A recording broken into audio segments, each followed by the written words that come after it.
መጽሐፈ ኢዮብ ምዕራፍ 1 መግቢያ።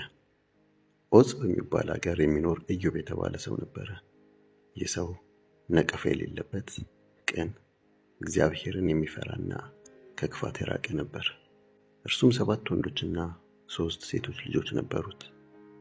ሀብቱም 7,000 በጎች፣ 3,000 ግመሎች፣ 500 ጥማድ በሬዎችና 500 እንስት አህዮች ነበረ። እጅግ ብዙ ባሮችም ነበሩት። በምስራቅ አገር ከሚኖሩትም ሰዎች ሁሉ ይልቅ እጅግ ታላቅ ሰው ነበረ። ወንዶች ልጆቹም ተራ በተራ በየቤታቸው ግብዣ ያደርጉ ነበር። ከእነርሱም ጋር እንዲበሉና እንዲጠጡ 3 እህቶቻቸውን ይጋብዙ ነበር። የግብዣው ጊዜ ካለፈ በኋላ ኢዮብ ልኮ ያስመጣቸውና ምናልባት ልጆቼ ኃጢአት ሰርተው እግዚአብሔርንም በልባቸው ረግመው ይሆናል በማለት ጠዋት በማለዳ ስለ እያንዳንዳቸው የሚቃጠል መስዋዕት በማቅረብ ያነጻቸው ነበር። ኢዮብ ይህን ዘወትር ያደርግ ነበር።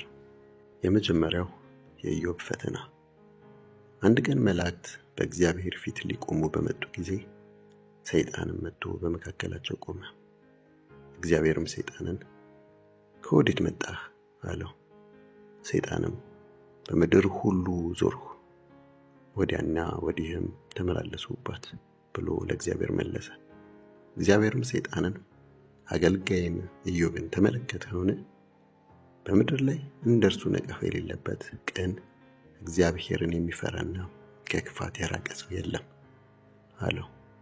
ሰይጣንም ለእግዚአብሔር እንዲህ ሲል መለሰለት፣ ኢዮብ እግዚአብሔርን የሚፈራው እንዲሁ ነውን?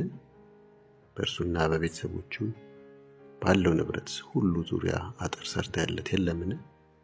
የበጎቹና የላሞቹ መንጋ ምድርን ሁሉ እስኪሞሉ ድረስ የእጁን ሥራ ባርከህለታል።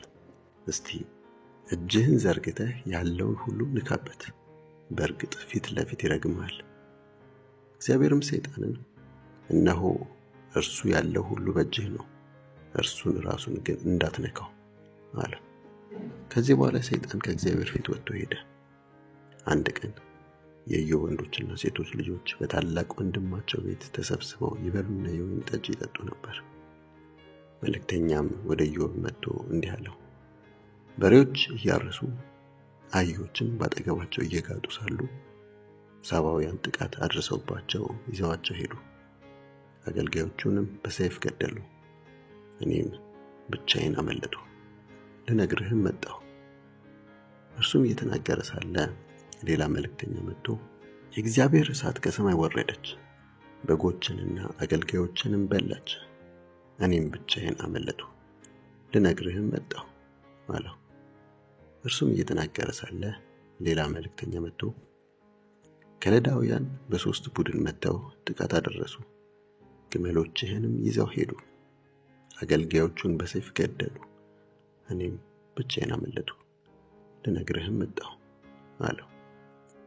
እርሱም እየተናገረ ሳለ ሌላ መልእክተኛ መጥቶ እንዲህ አለው፣ ወንዶችና ሴቶች ልጆችህ በታላቅ ወንድማቸው ቤት ተሰብስበው እየበሉና እየጠጡ ሳሉ እነሆ ታላቅ አውሎ ንፋስ ከምድረ በዳ መጣ፣ የቤቱንም 4 ማዕዘናት መታ፣ እርሱም በልጆቹ ላይ ወድቆ ገደላቸው።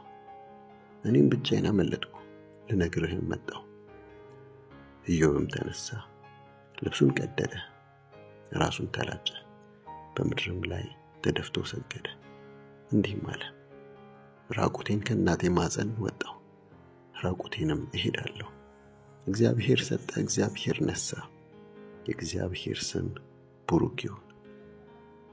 በዚህ ሁሉ ኢዮብ አልበደለም፣ በእግዚአብሔርም ላይ ክፉ አልተናገረም።